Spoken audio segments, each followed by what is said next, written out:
The shape of water movie की शुरुआत में हम एलिजा नाम की एक लड़की को देखते हैं जो अकेले ही रहती है और इस दौरान हम देखते हैं कि उसके गले में अजीब सा निशान है जो उसे बचपन से ही है और वो गूंगी होने की वजह से बोल नहीं सकती। इसके बाद वो अपनी फ्रेंड गिल्स के पास पहुंचती है जो कि उसका पड़ोसी भी है। फिर हम देखते हैं कि एलिजा एक गवर्नमेंट लाइब्रेरी में काम करती है जहाँ पर उसकी एक फ्रेंड भी है जिसका नाम जेल्डा है। जब वो दोनों लैब में होते हैं तो वहाँ पर एक नया साइंटिस्ट आता है जिसका नाम रॉबर्ट होता है। तभी वहाँ पर एक वाटर टैंक लाया जाता है जिसके अंदर कोई क्रीचर बंद था और उसे कर्नल रिचर्ड नाम का एक आर्मी ऑफिसर अपने साथ लेकर आया था, इसीलिए जेल्डा और एलिसा को वहाँ से बाहर कर दिया जाता है।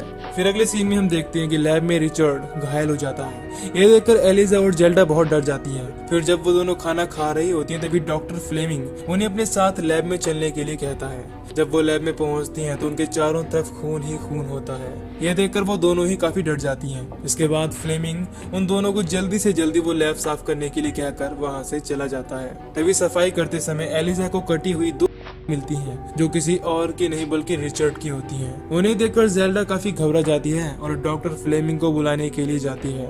तभी एलिसा को टैंक के अंदर बंद वो क्रीचर दिखाई देता है जो कि बिल्कुल इंसान की तरह दिख रहा था, इसीलिए उसे देखकर वो काफी हैरान होती है। अगले दिन फिर से एलिसा अकेले ही उस क्रीचर के पास पहुंचती है और देखती है कि उस क्रीचर को एक चैन से बंद कर रखा गया है। इस दौरान एलिसा अपने साथ एक अंडा भी लेकर आई होती है जिसे वो उस क्रीचर को खाने के लिए देती है। हालांकि पहले तो वो डर रहा होता है लेकिन फिर देखते ही देखते वो उस अंडे को ले लेता है। फिर जब एलिसा रूम से बाहर निकलती है तो जेल्डा उसे देख लेती है और उसे पूछती है कि तुम अंदर क्या कर रही थी, और साथ ही साथ ये भी बताती है कि हम दोनों को रिचर्ड ने बुलाया है।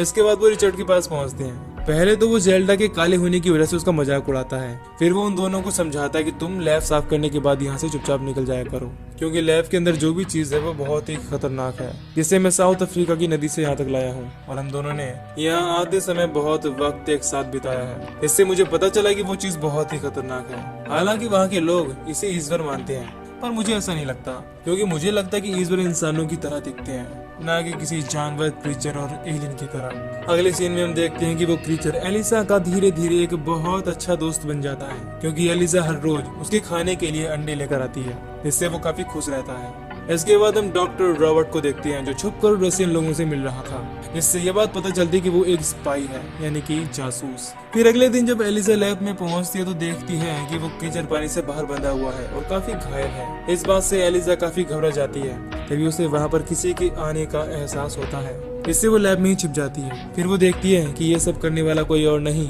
बल्कि रिचर्ड होता है और वो फिर से उसे टॉर्चर करने लगता है। इस बात से वो क्रीचर बहुत ही ज्यादा डर रहा होता है क्योंकि रिचर्ड उसे लगातार इलेक्ट्रिक शॉक दे रहा था। इसके बाद वहाँ पर जनरल हुइट आता है जो उस क्रीचर को देखकर काफी खुश होता है। इस दौरान रिचर्ड उन्हें बताता है कि इसे अमेज़न के लोग भगवान समझते हैं, लेकिन ये एक जानवर से ज्यादा कुछ नहीं है जो पानी में रहता है। हालांकि डॉक्टर रॉबर्ट उन सबको समझाने की कोशिश करता है कि ये कोई आम जानवर नहीं है, ये पानी के अंदर और पानी के बाहर दोनों कंडीशन में सांस ले सकता है, इसीलिए हम इसे रूसियों के खिलाफ इस्तेमाल कर सकते हैं। लेकिन रिचर्ड को इन सब बातों से कोई मतलब नहीं होता, इसीलिए वो कहता है कि ऐसा तो मेंढक भी कर लेता है, इसीलिए इन सब बातों से कोई फर्क नहीं पड़ता।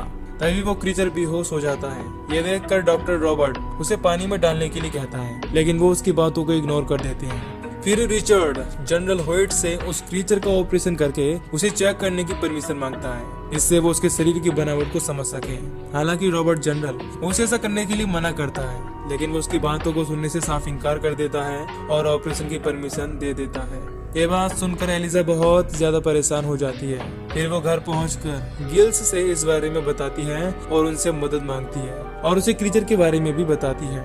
वो कहती है कि मुझे उसे बचाना होगा, लेकिन गिल्स इस चीज के लिए इनकार कर देता है और वहाँ से जाने लगता है। इससे वो बहुत ज्यादा गुस्सा हो जाती है और उसे मदद करने के लिए फोर्स करने लगती है, लेकिन फिर भी गिल्स वहाँ से चला जाता है। इस बात से एलिसा बहुत ही ज्यादा दुखी होती है। अगले सीन में हम देखते हैं कि गिल्स वापस से एलिसा के पास पहुंचता है और उससे कहता है कि तुम्हारे सिवा मेरा इस दुनिया में कोई भी नहीं है और सिर्फ तुम ही हो जिससे मैं बात कर सकता हूँ। मुझे फर्क नहीं पड़ता कि तुम किस चीज को बचाना चाहती हो, लेकिन मैं तुम्हारी मदद करूंगा। ये सुनकर एलिसा बहुत ज्यादा खुश होती है। अगले सीन में हम देखते हैं कि रॉबर्ट को रेसियंस एक बम देते हैं और साथ ही साथ एक इंजेक्शन भी देते हैं जिससे वो किसी भी इंसान को बेहोश कर सकता था। इधर एलिसा और गिल्स ये प्लान बनाते हैं कि गिल्स कार लेकर लैब में पहुंचेगा और 5 मिनट के अंदर उस क्रीचर को लेकर वहां से निकल जाएगा। हालांकि इस दौरान वो दोनों ही बहुत ही ज्यादा डर रहे होते हैं। इसके बाद एलिजा जब रिचर्ड के केबिन की सफाई कर रही होती है तब वो उसके पास पहुंचता है और उससे बदतमीजी करने की कोशिश करता है, लेकिन एलिजा वहां से भाग जाती है। इसके बाद एलिजा लैब में पहुंचकर कैमरे को ऊपर कर देती है।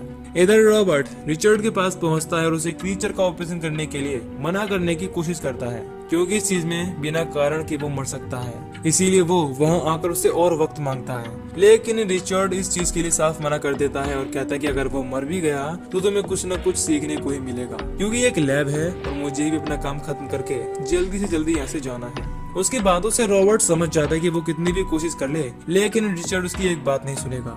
इसके बाद हम एलिसा को देखते हैं जो उस क्रीचर को बाहर निकालने की कोशिश कर रही होती है, लेकिन उसके गले में चैन बंधी थी जिसे वो खोलने में नाकाम रहती है। तभी वहाँ पर रॉबर्ट पहुंच जाता है, जिसे देखकर पहले तो एलिसा डर जाती है, लेकिन बाद में डॉक्टर उसे समझाता है कि तुम बहुत ही स्मार्ट हो। फिर वो उसे चाबी दे देता है, इससे एलिसा क्रीचर के गले में बंधी हुई चैन खोल देती है। फिर रॉबर्ट उसे कुछ दवा देता है जिसे उस क्रीचर के पानी में मिलाना था, और साथ ही साथ वो ये भी बताता है कि उस पानी में एलिसा को नमक भी डालना पड़ेगा। इधर गिल्स लैब तक पहुंचता तो सिक्योरिटी गार्ड उसे बाहर ही रोक लेता और उसका आईडी कार्ड मांगता है, लेकिन जब वो अपनी आईडी कार्ड दिखाता है तो उस गार्ड को शक हो जाता है, क्योंकि वो एक फेक आईडी थी। इसके बाद हम एलिसा को देखते हैं जो क्रीचर को लेकर वहाँ से जा रही होती है। तभी ज़ेल्डा उसे देख लेती है, इसीलिए वो उसे ऐसा करने से मना करती है और समझाने की कोशिश करती है कि ये गलत है।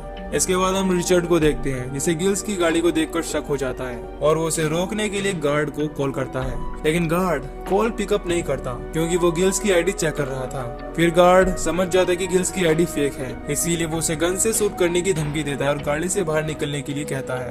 तभी रॉबर्ट का लगा हुआ वो रसियन बम फट जाता है, जिससे वहाँ की लाइट चली जाती है। तभी रॉबर्ट उस गार्ड को बेहोश होने का इंजेक्शन लगा देता है, जिसके बाद वो सब मिलकर उस क्रीचर को लेकर वहाँ से चले जाते हैं। इस दौरान वो रिचर्ड की नई गाड़ी को भी तोड़ देते हैं। हालांकि रिचर्ड उन्हें रोकने की पूरी कोशिश करता है, लेकिन वो इस चीज में पूरी तरह से नाकाम हो जाता है। इधर एलिसा घर पहुंचकर उस क्रीचर को बाथ टब में डालती है, लेकिन तब भी उसकी सांसें नहीं आ रही थी, जिससे एलिसा काफी डर जाती है और भागकर नमक लेकर आती है और उस बाथ टब में डालती है। इससे उस क्रीचर को वापस से सांस आने लगती है। ये देखकर एलिसा और गिल्स बहुत ही ज्यादा खुश होते हैं। इसके बाद हम लैब का सीन देखते हैं, जहाँ पर रिचर्ड को वो बम मिल जाता है जिससे लाइट को खराब किया गया था, और क्योंकि वो एक रशियन डिवाइस था और क्रीचर को चुराने के लिए गिल्स ने भी फेक आईडी यूज की थी, इसीलिए उसे लगता है कि रशियन लोगों ने वहाँ पर अटैक किया था और उस क्रीचर को चुरा कर ले गए हैं। अगले सीन में रिचर्ड एलिसा और उसकी फ्रेंड ज़ेल्डा से पूछताछ करता है कि क्या उन्होंने कुछ ऐसा देखा जो उन्हें अजीब लगा हो, लेकिन वो दोनों इस चीज के लिए साफ इनकार कर देती हैं। इसके बाद हम उस क्रीचर को देखते हैं जिसका गिल्स ध्यान रख रहा होता है, लेकिन वो सो जाता है। तभी वो क्रीचर वहाँ से निकलकर गिल्स के रूम में पहुंच जाता है।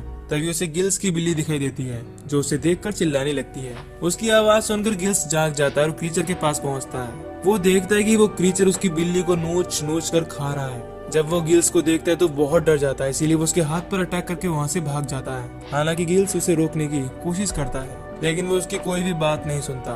फिर जब एलिसा गिल्स के पास पहुंचती है तो उसकी यह हालत देखकर काफी ज्यादा डर जाती है, लेकिन वो उसे समझाता है कि तुम मेरी चिंता ना करो और जाकर उस क्रीचर को ढूंढो। फिर जब एलिसा उसे ढूंढते हुए अपने मकान मालिक के थिएटर में पहुंचती है तो वहाँ पर उसे वो क्रीचर मिल जाता है जो मूवी देख रहा था। फिर वो उसे अपने साथ लेकर आ जाती है। उसके बाद वो क्रीचर गिल्स के सर और हाथ को टच करता है जहाँ पर उसे चोट लगी थी। इस दौरान उसके शरीर से अजीब सी रोशनी निकल रही होती है। अगले सीन में हम एलिसा और उस क्रीचर को साथ देखते हैं। ये दोनों ही अब एक दूसरे को पसंद करने लगे थे, इसीलिए ये दोनों इंटीमेट होते हैं और काफी खुश होते हैं। फिर वो टब ओपन कर देती है, जिससे पूरे रूम में पानी भर जाता है और वो पानी थिएटर में गिरने लगता है। इससे थिएटर का ओनर गिल्स के पास पहुंचता है और उस पर बहुत ही ज्यादा गुस्सा होता है। फिर वो गिल्स को टब को ठीक करने के लिए कहता है। इससे गिल्स समझ जाता है कि वो पानी एलिसा के बाथरूम से आ रहा है, इसीलिए वो उसके पास पहुंचता है और वहाँ पर उसे एलिसा क्रीचर के साथ मिलती है। इसके बाद वो एलिसा को अपने बाल और हाथ पर लगी हुई चोट दिखाता है, जो बिल्कुल ठीक हो गई थी, और उसके सर पर नए बाल निकल रहे होते हैं। वो कहता है कि मुझे नहीं पता कि ये गॉड है या नहीं, लेकिन ये स्पेशल है। फिर हम रिचर्ड को देखते हैं, जिसके पास जनरल होइट पहुंचते हैं और उससे कहते हैं कि अगर 36 घंटे में तुमने उस क्रीचर को नहीं ढूंढा तो तुम्हारी नौकरी छीन ली जाएगी और तुम्हें मार दिया जाएगा। इस बात से रिचर्ड बहुत ही ज्यादा घबरा जाता है। इधर एलिसा इस बात से बहुत ही ज्यादा परेशान होती है कि उसे उस क्रीचर को वापस से नदी में छोड़ना होगा, लेकिन वो खुद से ऐसा नहीं करना चाहती थी। लेकिन उस क्रीचर की हालत दिन ब दिन खराब होती जा रही थी। इससे एलिसा बहुत ही ज्यादा दुखी होती है और अपनी फ्रेंड ज़ेल्डा को इस बारे में बताती है।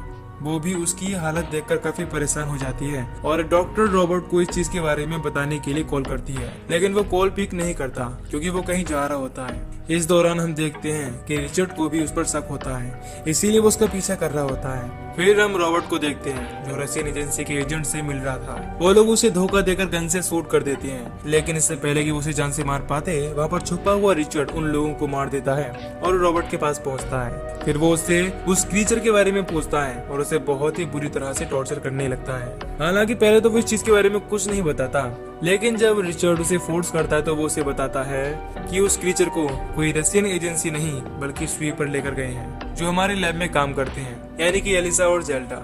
ये सुनकर रिचर्ड जेल्डा के पास पहुंचता है और उससे क्रीचर के बारे में पूछता है, लेकिन जेल्डा इस चीज के लिए साफ इंकार कर देती है और कहती है कि मुझे इस बारे में कुछ भी नहीं पता, जिससे वो उसे टॉर्चर करने की धमकी देता है और गुस्से से अपनी कटी हुई उंगलियों को फिर से अलग कर देता है क्योंकि वो पूरी तरह से सड़ चुकी थी। ये सुनकर वहाँ पर बैठा हुआ उसका हस्बैंड बहुत ही ज्यादा डर जाता है और रिचर्ड को बता देता है कि वो क्रीचर एलिसा के पास है। उसे ये बात इसीलिए पता थी क्योंकि उसने जेल्डा को एलिसा से बात करते हुए सुना था।